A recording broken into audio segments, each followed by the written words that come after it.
invitée dans RTL Grand Soir, Caroline de la Tournelle. Bonsoir à vous.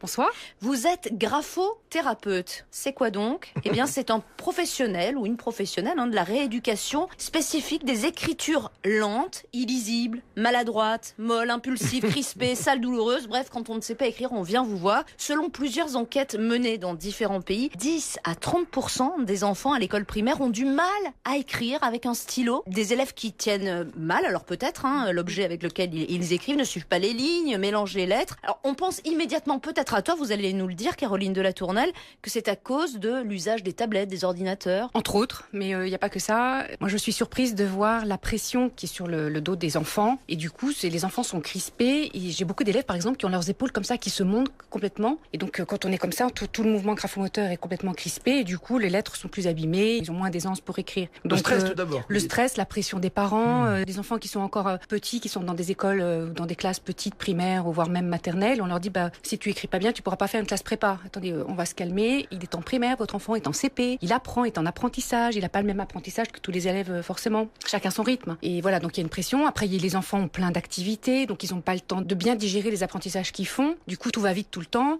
Après, les effectifs dans les classes sont nombreux. Du coup, les instituteurs n'ont pas forcément le temps de regarder la position de chaque élève. Parce que il y a 38 élèves parfois dans les classes où vraiment l'apprentissage est important. Il y en a qui écrivent toujours couchés, un peu avec la tête sur le bras. Voilà, mais exactement, il y en a qui sont couchés, il y en a qui... Mais quand ils sont couchés, à la limite, c'est une certaine nonchalance. C'est vraiment la tenue de l'instrument scripteur qui doit être fait vraiment dans un système de pince. Alors que quand on est affalé, ça c'est une posture générale qui n'est pas bonne. Mais on l'a entendu tout à l'heure dans le reportage de Christian Ponvert dans le journal. Finalement, les enfants qui écrivent bien et qui n'ont pas ces difficultés-là disent mais nous on prend le temps d'écrire, on fait pas la course quand on écrit. Et c'est bien là ce que vous êtes en train de dire.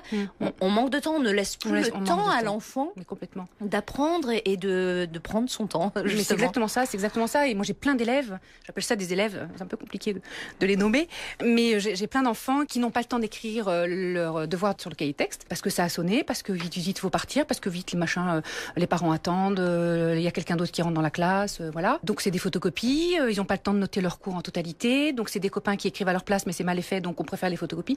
Donc c'est toujours c'est nivelé par le bas quoi, c'est nivelé par la facilité. Donc la notion d'effort, elle est un petit peu squeezée et l'enfant il est perdu, il sait plus. On lui donne plein de conseils dans tous les sens, mais c'est des conseils qui sont parfois en dépit du bon sens. Donc, vous venez de parler quand même de photocopie, parce qu'on a parlé de numérique au tout début, dans les propos liminaires avec Agnès. Il y a beaucoup de cours photocopiés aujourd'hui ? Tout ce qui est écran, ça sera en classe, mais l'enfant il doit revenir avec quelque chose à la maison et ça sera de la photoc. La photocopie à chaque fois. Ouais. Et ça donc évidemment, ça crée un frein pour l'évolution de l'enfant qui devrait faire peut-être des exercices en plus, c'est cela que vous conseillez ? Alors non, surtout pas. C'est pas des exercices, c'est vraiment de la rééducation. Qu'est-ce que vous faites vous par exemple ? Alors nous par exemple, on fait ce qu'on appelle des tracés glissés. Donc on a soit sur un tableau paperboard ou des tracés glissés. Donc on fait des grandes formes prégraphiques qui préparent justement l'écriture cursive après avec toutes ces boucles. On a une écriture qui est très bouclée, nous, très cursive. Donc on fait des grandes formes, des U, des signes de l'infini, des 8, des boucles, des L, des E, des corbeilles, etc. Tout ça, on a ces grands formats pour que l'enfant se lâche, qu'il ait une grande amplitude. Donc quand il est sur le tableau, il se lâche, il s'ouvre. Et puis après on rapetisse le format petit à petit et jusqu'à arriver à une feuille A4.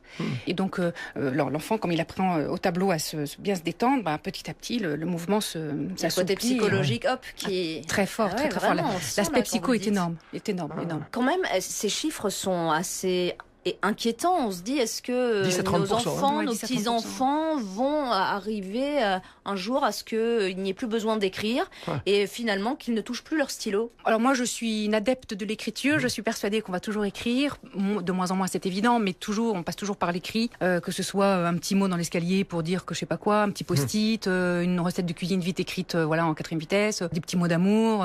Donc ça, d'accord, on peut le faire par texto ou par tablette ou je ne sais quoi. Mais je pense que l'aspect écriture sera toujours un peu là. Moins, mais quand même un peu là. Votre métier est reconnu aujourd'hui ? Oui, on n'est pas nombreux.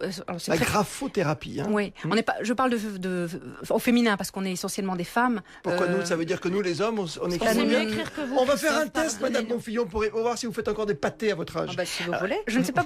Je ne sais pas pourquoi il y a beaucoup de femmes, mais c'est plus féminin que masculin en effet. Et de même, il y a beaucoup plus d'enfants garçons qui ont besoin d'être rééduqués parce que je crois que les garçons portent moins d'intérêt à l'écriture, ils sont moins soigneux. J'adore faire des mots d'amour pourtant. Voilà, oui. Ah mais ça n'empêche pas. Ça n'empêche pas, mais faites-les bien. C'est un cliché quand on dit que si on ne sait pas bien écrire quand on est petit, on n'arrivera à rien quand on sera grand, à part docteur, parce qu'il y a certaines ordonnances qui sont illisibles. Voilà. Ouais, bien sûr que c'est un cliché.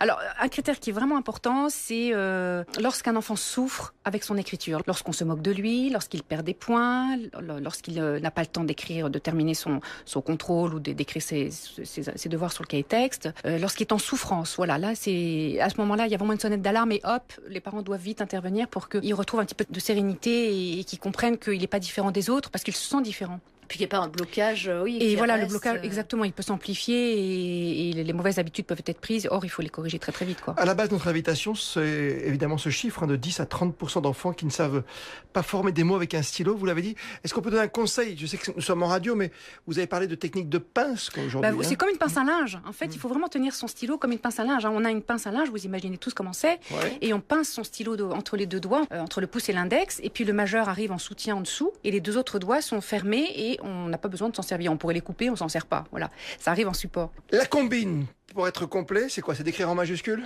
C'est de venir me voir. Caroline de la Tournelle est avec nous ce soir. Merci beaucoup. On rappelle que vous êtes donc graphothérapeute et que de plus en plus, vous avez des enfants qui vous sont amenés par les parents en disant au secours, il y a un petit problème, un gros problème même avec l'écriture. Exactement. Mettez-les sur la bonne ligne. Merci beaucoup vraiment d'être venu nous voir dans RTL Grand Soir. Avec plaisir. Agnès Bonfillon, Christophe Paco. RTL Grand Soir.